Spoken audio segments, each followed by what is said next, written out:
Okay, let's dive right into this. Today, we're tackling a universal and, well, let's be totally honest, often incredibly uncomfortable trap that pretty much every single one of us has fallen into at some point. Yep, I'm talking about workplace and social gossip. We're going to break down exactly what happens in our minds when we hear a juicy rumor, and more importantly, how to expertly navigate out of these toxic conversations without making things super awkward.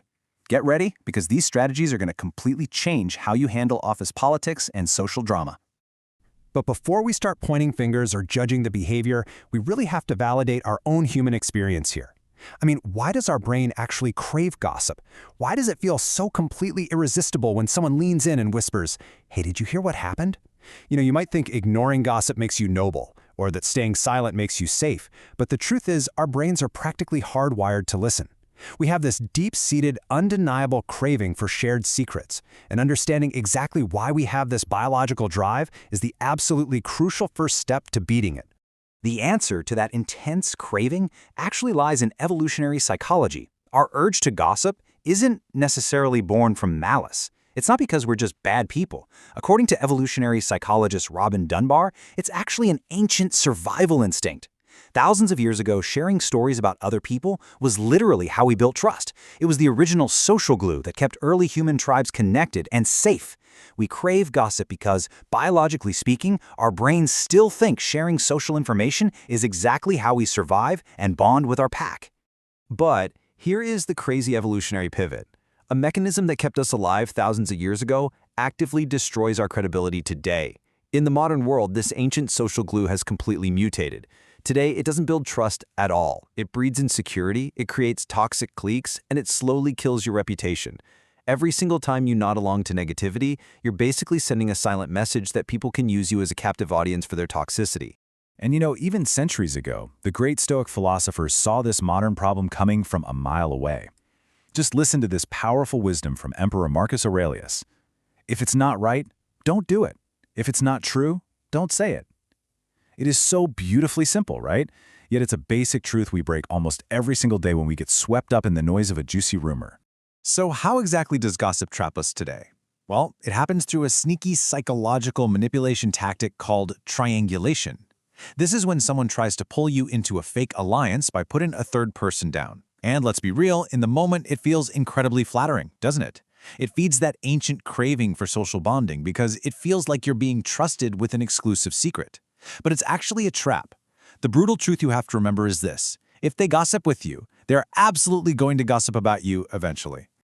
That is exactly why you need a mental boundary like this phenomenal rule from Mel Robbins. I don't talk about people who aren't here. You don't even have to say this out loud to anyone else. Just keep it as your strict internal rule. Adopting this instantly shifts your mindset. You stop seeing gossip as just harmless, natural chatter, and you start recognizing it for what it truly is, a toxic game that you never actually agree to play. Now, when you hear gossip, your first instinct might be to just shut it down aggressively. But a direct attack actually triggers what psychology calls the backfire effect. When people feel attacked, they don't reflect on their behavior, they double down on it. They think they're just bonding with you. So confronting them head-on fails miserably, and honestly, it just paints you as uptight.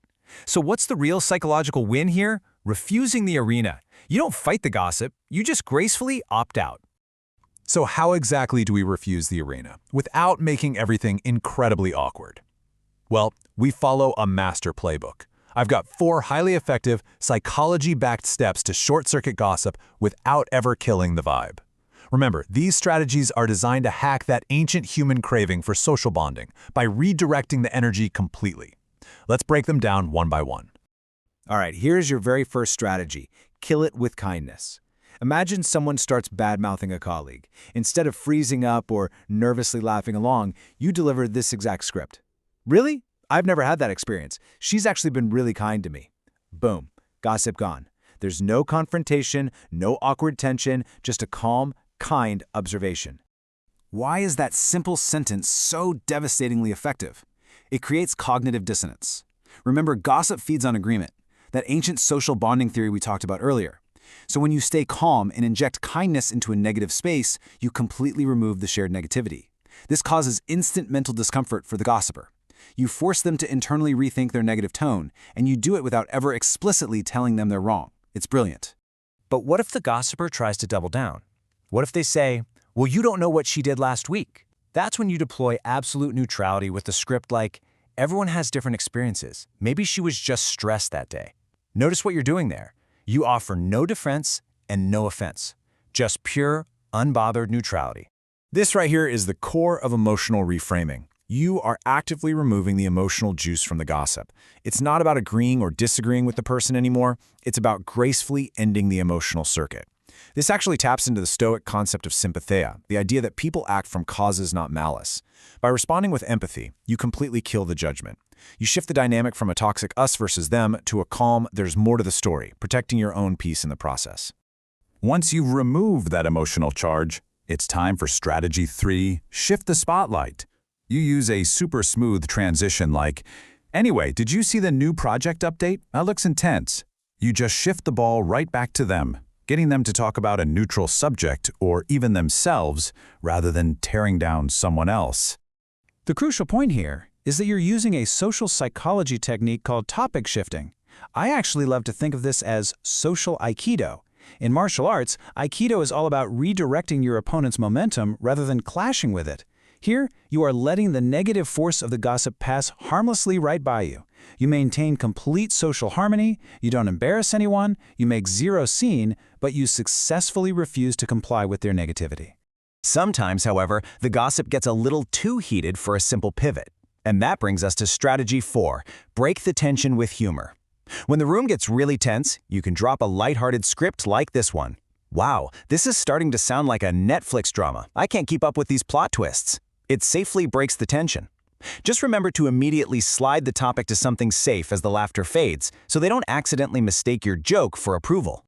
The mechanics behind that joke actually rely on relief theory. In psychology, relief theory explains how a strategically placed joke acts like a pressure valve. It releases the pent-up emotional intensity and literally resets the mood in a toxic room. It is quite literally like hitting a giant refresh button on the whole conversation. Let's anchor this humor strategy with a fantastic insight from the ancient philosopher Seneca. It is better to laugh at life than to lament over it. When you use humor wisely in these situations, you aren't just avoiding tension, you are actively mastering it.